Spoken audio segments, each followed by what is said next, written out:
Hello, family. Welcome back to the Day One Disciple podcast. If you're new here, my name is Brittany. I'm your host. And today we are talking about suffering through a time when you decide to surrender to God and the spiritual attacks start to roll in.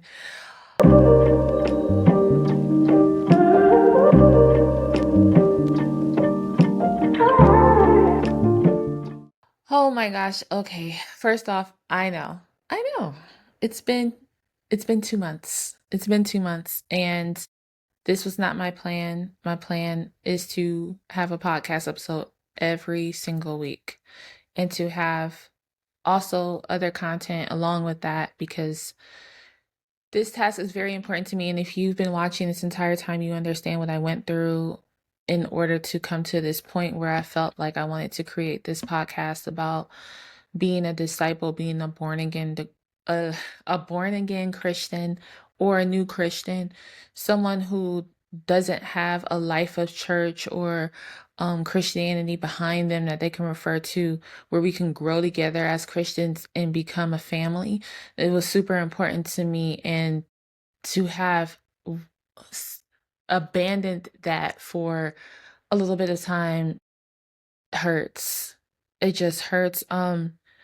And to be quite honest, when I did the first episode of um, this suffering series that I'm doing right now, I began to experience suffering. um, Not to say that I've never suffered before. Obviously, we've all been through things, but what I have been through the past couple of months has brought me literally, figuratively, in every way to my knees. Without divulging a lot of details because it doesn't only involve me, and honestly, there's some legalities behind it as well that I can't speak on. I will say that in the past 2 months, I have suffered in the way that my kids have seen me cry, break down. My husband has seen me in a state where I was experiencing crippling stress. Crippling stress. It's a business situation where I was taken advantage of, and I had to tap into savings. I had to tap into um I suffered reputational damage, credit damage. Things went very wrong very fast. It brought me to my knees, and honestly, it was very hard because me and my husband were opening up another business while all of this was happening with our first business. We decided to open up a card shop called Sacktown Sports Cards and Memorabilia right here in South Sacramento in the Elk Grove area. And it's something that we've been working on for a very long time. We actually were shopping around, looking for spaces for about 6 months. And I often ask God during this time if we weren't finding a location because He didn't want me to do this. I asked Him, like, is this taking me away from something that you want me to do? Is this not aligned with my purpose? What is it about, what's holding this up? And I realize now that that's not actually the case. It wasn't so much that there were other things that were going on that I didn't even realize, or that I didn't want to realize. And it all came to a screaming halt right around mid-August. I actually think my last episode was August 1st, and I had recorded an episode the following week, and the entire episode was silent. The mic wasn't working. And so I went to re-record the episode, and then my camera died. And so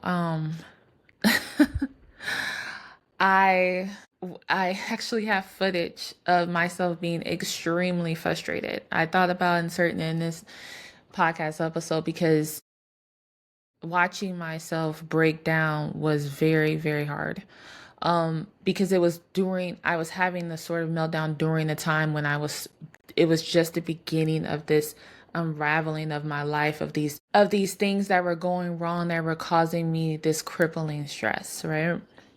So as these things began to unravel and I started to suffer, I I started to break down in prayer. And instead of what I normally did, which was lay in bed and pray in the morning, I started to pray on my knees with my face to the ground. And I begged and pleaded with God. I did not come to him with authority or anything like that. I was broken. I was torn to pieces. I was finding myself being stripped. The pruning process was beginning and it was brutal. um, I started to find unrelated things to what I was feeling coming up in my thoughts as to why I was suffering. I Because I always try to relate my suffering back to whatever it is that God is trying to teach me. I don't always think this is a spiritual attack, which I think that it was definitely, because this suffering series is intended to help others with suffering. However, in the midst of that, I also think that it was a pruning for me. It was God like, well, if you're going to speak on something, you have to know. If you're going to speak on something, you have to testify. And you have to be a living testimony, as well as you becoming a living sacrifice. And I was becoming both of those things at once. And it was bringing me to my knees. I literally had chest pains, horrible anxiety, crying all the time. The stress was making me feel like I couldn't survive it. It was making me feel like I didn't want to. Like I didn't want to survive. Like I didn't want to wake up the next day. I dreaded the next day, especially if it was a Monday through Friday. I didn't know what kind of emails I was going to get. I didn't know what type of phone calls were going to come on my phone. I dreaded waking up the next day. It was a horrible experience. But even in that, somehow I found the strength to keep fighting and pushing through. And I can't explain how I figured out how to do that. I can't explain. It could only be God. It could only be God. Because the pain was just so severe and there was no solution. There was no way out. As I'm trying to navigate through these huge issues with business and dealing with my business that me and my husband have built for the past 9 years, almost 10, suffered through something that can literally cripple us. I'm trying to also open this other business that opened on August 30th. So the month of August was tumultuous. The month of September was worse. So I opened this business and we're opening this business and actually going through the things and everything, and all hell breaks loose. And I am literally, during this time, I am trying to keep the fire from my husband. I'm trying to avoid telling him every detail and telling him how bad things are. And in September, he finds out. All hell breaks loose. If you hear that's my son, I'm sorry. I don't know what he's doing, but he's playing. All hell breaks loose. Things start to go very wrong, and I'm forced to tell him. In a way, he kind of finds out, and then I have to divulge the rest of the details. And now we're at it. And so I'm going through all of this at one time. And there's just I am barely getting up in the morning. There's absolutely no way I'm picking up a camera at this point, right? What I learned though, mind you, there's still fallout from this. I've gotten through it. Things are better, but the fallout and the damage is done. But what I did learn from this experience is that I don't have what it takes on my own to fight any battles. None. I don't, it's not in me. It's not for me. it's for God. And this entire time, even though that I have preached that and have said that, I didn't experience it. Not not to this level. Not to this level. I mean, during this time, my son was hospitalized. During this time, I had to weigh out financial things that I have never experienced before in my life. During this time, me and my husband have gone through it. And what it did was isolate me to the point where God was like, okay, so do you think you can do this on your own, or do you want me to do it now? Do you want me to jump in and take the wheel, and you just surrender truly and really to me, and allow me to prune you and allow me to piece you back together better than you ever been before? Are you ready for that? Is that something you could do? Even right now, as I'm saying this, and this has been the best day that I've had in 2 months. But even now, as I'm saying this, I feel a little bit anxiety because of just whew, not ever wanting to revisit those feelings.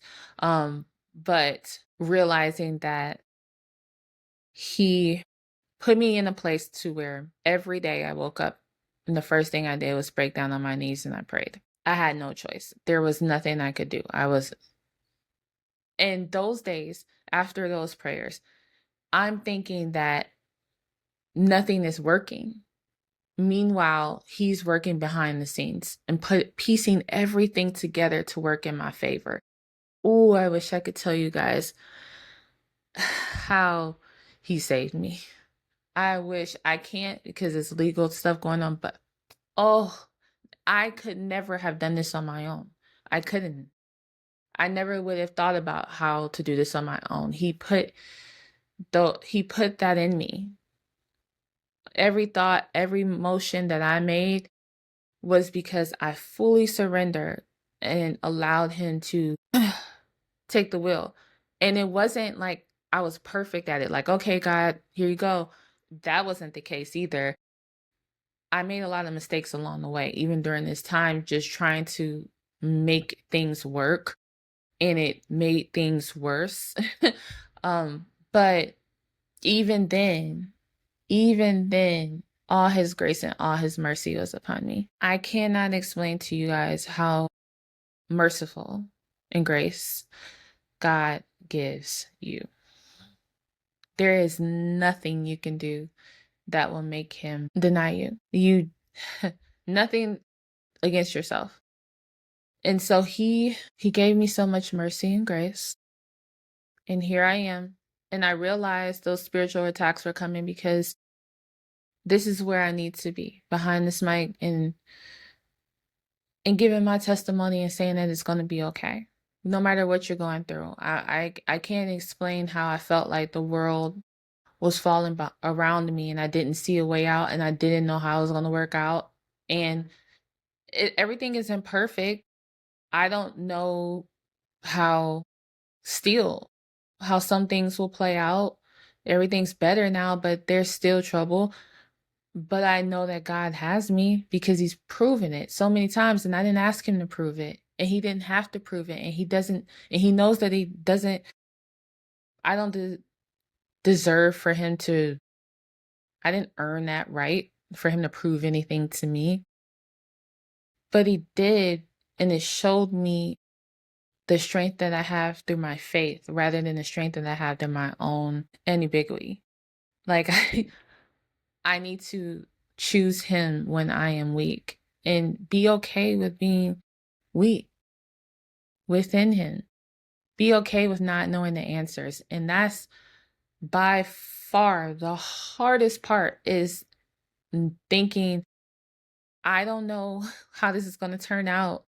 I don't know what's going to happen, but I trust you, God, and I'm going to be faithful and just wait and be obedient and rest in him. Choose to rest in him, and that's okay, and don't feel bad about it. If you're anything like me, type A personality, where you want to control everything and you want to know everything, this has got to be the hardest part of being a faithful Christian. But it's also so rewarding when you find out that choosing him was the best thing you could do, and it'll start to develop that muscle in your faith that you struggle with. If you're anything like me, that is a struggle. And so the entire time I'm going through all of this, I keep hearing in my head the same Bible verse over and over again. And it's very common, but for me, very necessary. And it was just, Psalms, lean not on your own understanding. And,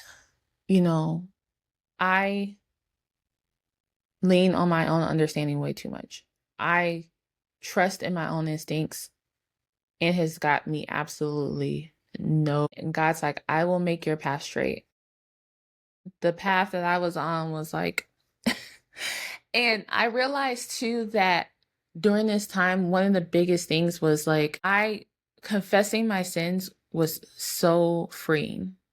And I truly feel like when I started confessing my sins and started acknowledging the things that I was doing to kind of put myself in bad spots and also just distract myself from reality, I started to realize that when I started to confess these things and acknowledge my own part in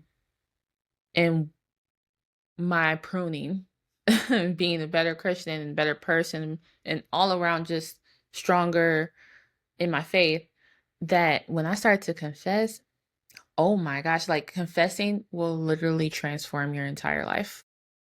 Just laying down, not watering down your prayers or what you think or what you feel, or you cannot scare God. You cannot scare him into or make him feel a way because you tell him the truth. Even if your truth is, I'm mad at you. I can't stand you right now. How could you let this happen to me?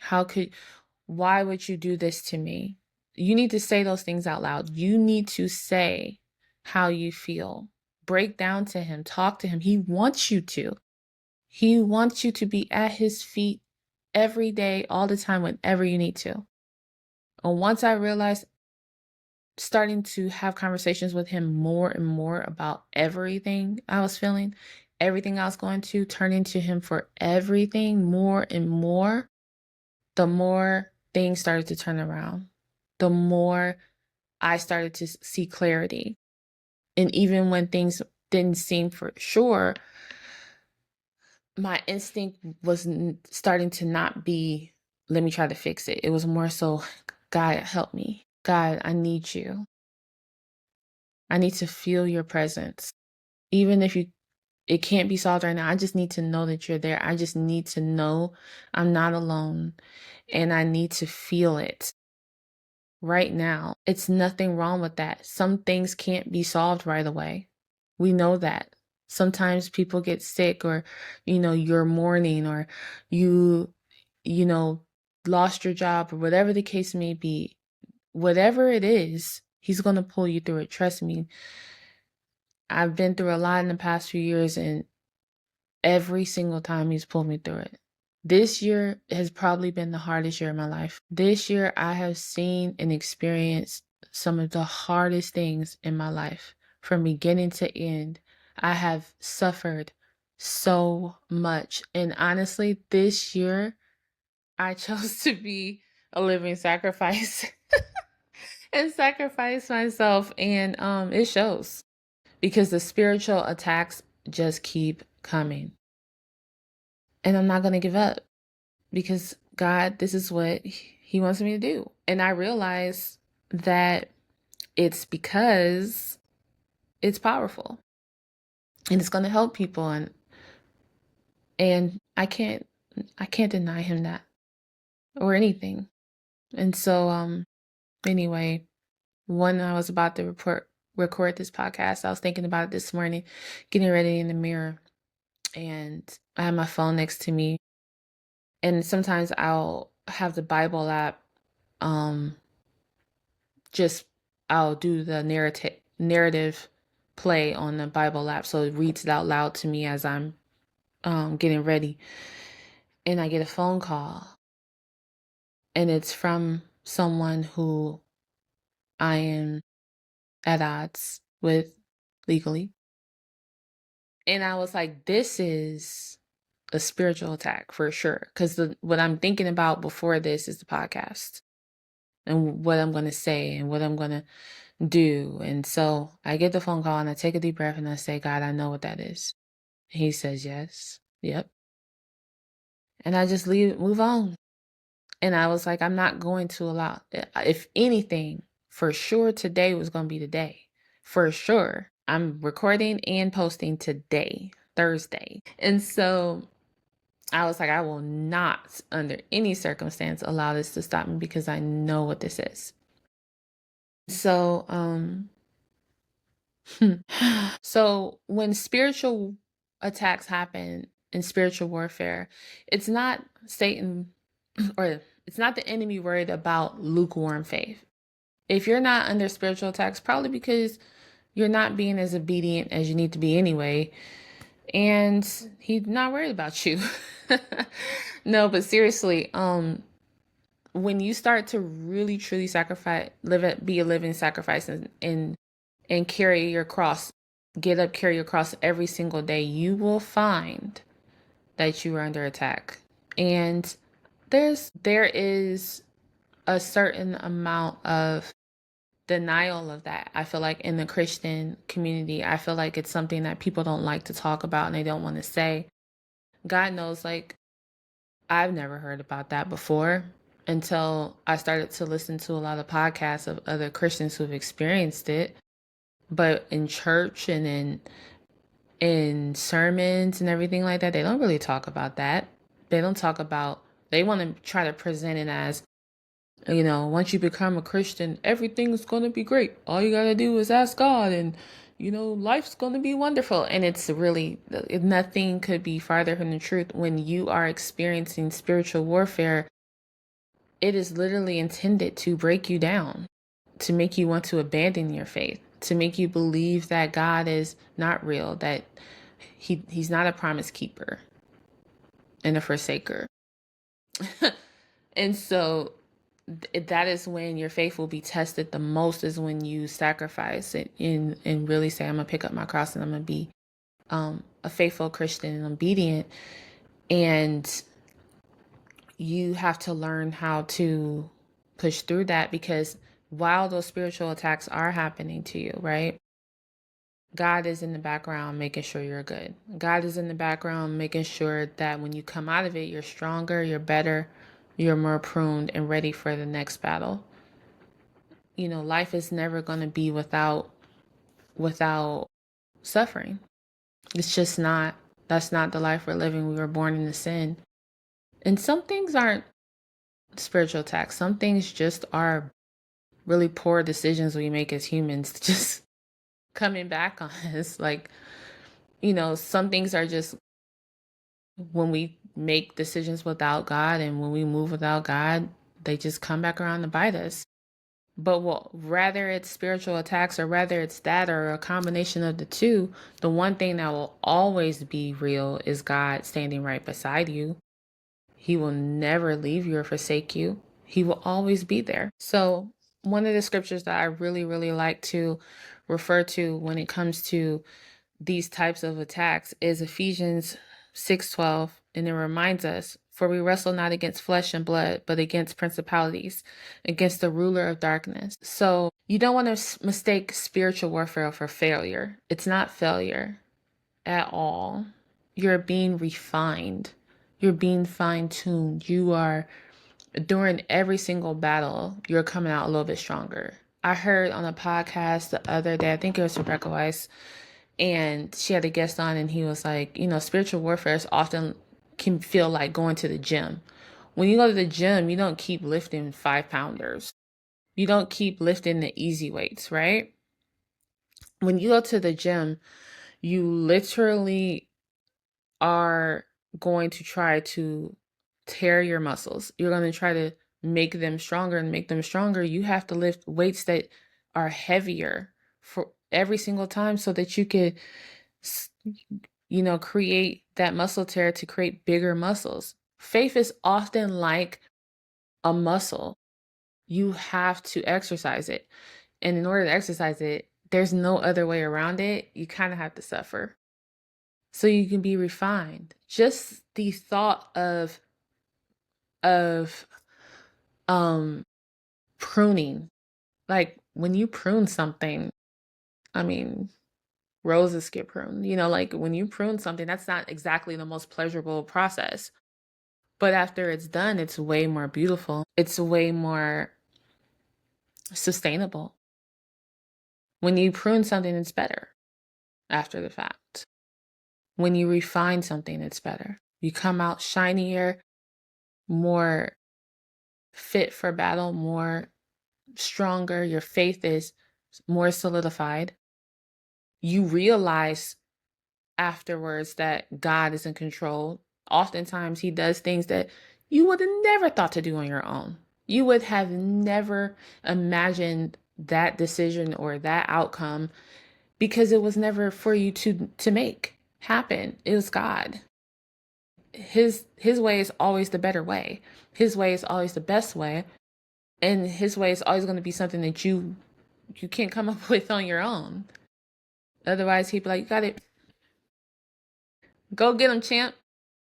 But no, he's like, "Sit down, stop, rest in me, and I got it."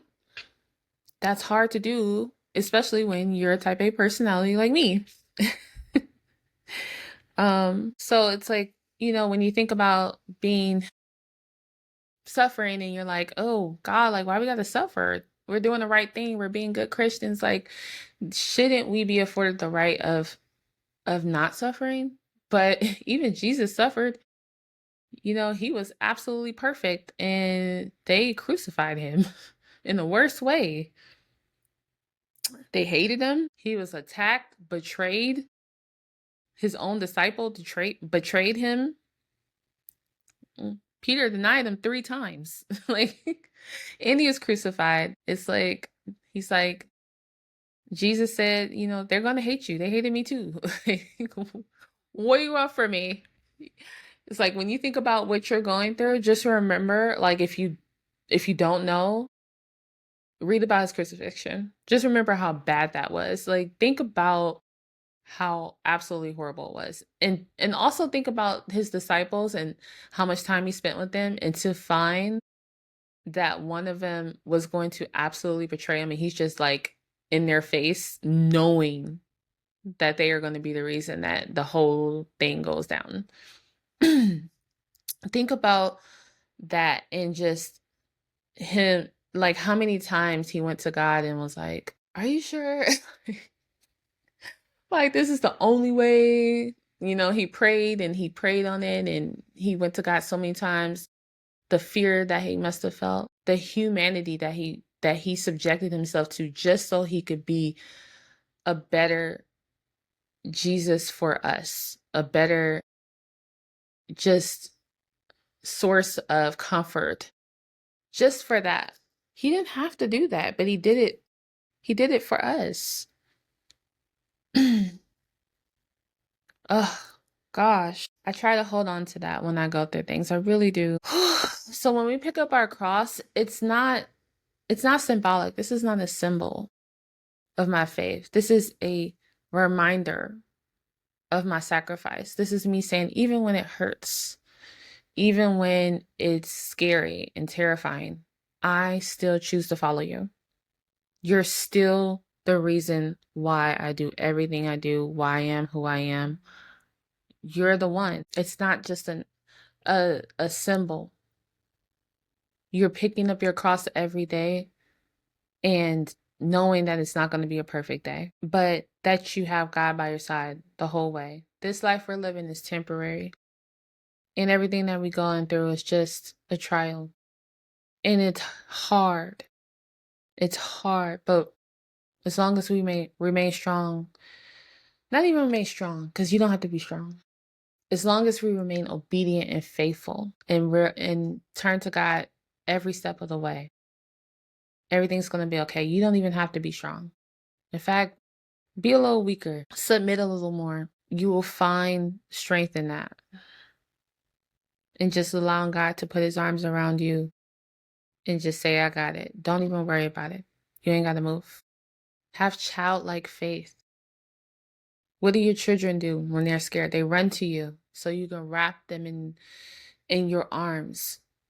They run to you so they can cry on your shoulder. When your children are scared, they want to curl up in your bed under your covers. They want you to tell them everything's okay. And then a lot of times they want you to go handle their battles and they watch you. Like, yeah, that's my mom. That's my dad. What you gonna do now? Right? So what are we supposed to do? Think about it. That's what God wants us to do. Not keep fighting things on our own. He wants us to say, hey, come here. I got it. Don't worry about it. That's what he wants to say to you. So at the end of the day, there is purpose in pain. There's ministry in the misery. There's revelation in the resistance. When you go through something, there's a testimony for you to give to someone else. Remember your purpose here on this earth, no matter how you carry it out, is to love your neighbor and make more disciples. There's nothing more important than that. So at the end of the day, whatever you're going through, that testimony can be used to help someone else, to bring them closer to God. So if you're going through it right now, your suffering isn't being wasted. Trust me, I'm still going through it too. But God will never waste your pain. He will transform it. And he will give you a testimony like no other. Just remember that and hold on to that. So if you're suffering right now, I challenge you to ask yourself one very good question. Am I suffering right now because I'm out of alignment or I'm in obedience? Because one brings correction and the other brings elevation. But both are relevant and both are good. And sometimes you might be in a season where you're experiencing both. That was me. That is me. I'm going through it right now. And both are happening. And that's okay. And sometimes the attack is it's very evident that you are right where God needs you to be. It took a second for me to see that I was actually being put in a position where God needed me to be. What I went through transformed the way I see life, almost in a way that it took my spirit down a path where I was a little broken. And now I just don't value the things that I used to value, that I didn't even realize. I don't idolize myself the way that I used to idolize myself, or the people around me, or the things around me. You have false idols that you don't even know you have. I promise you. And just breaking that down and tearing that out of me, I have this like more serious. I died a little bit. It's like when I hear my pastor talk about that, it's a pain that you know is never going to go away. It's never going away. When you sacrifice, you die. A part of you dies, might be all of you, and it's not coming back. A way that you saw the world, not coming back.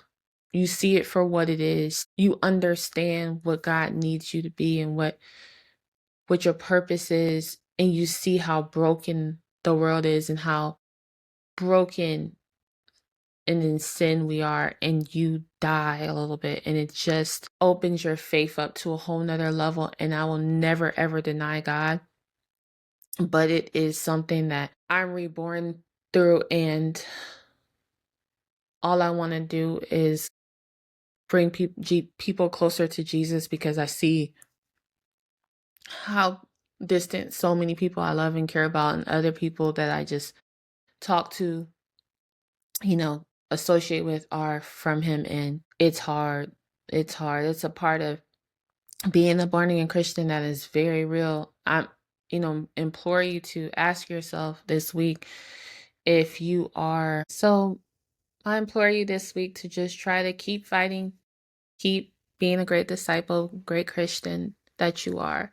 No matter what you're going through or whatever mistakes that you may feel you made or things that are happening to you that you don't understand and you feel like you're doing all the right things.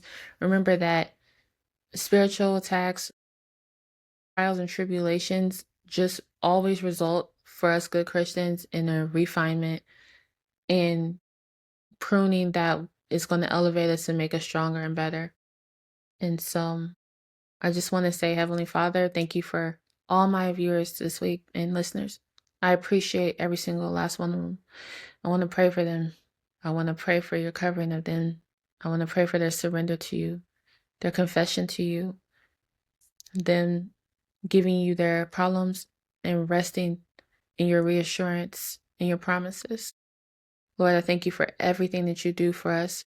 We love you, appreciate you, and I hope that you continue to show us grace and mercy, forgive us for all of our sins, and know that we are going to be strong, faithful disciples no matter what. In Jesus' name I pray, amen. I hope you guys enjoyed this episode. I really do. And leave your comments below. Let me know if you like this episode, if you can relate to anything that I've said today, and comment. Let me know if there's anything you want me to talk about in the future. Next week, we will be continuing this series of suffering. The following week, I may take a break from it just because suffering is so I don't know, maybe next week take a break from it and then come back to it the following week. It's just such a deep, heavy topic. This was a very deep, heavy episode, so maybe take a little bit of a break and talk about something a little bit more mellow. But let me know what you guys think in the comments on what next week's episode should be. And thank you for watching. I love you and God bless.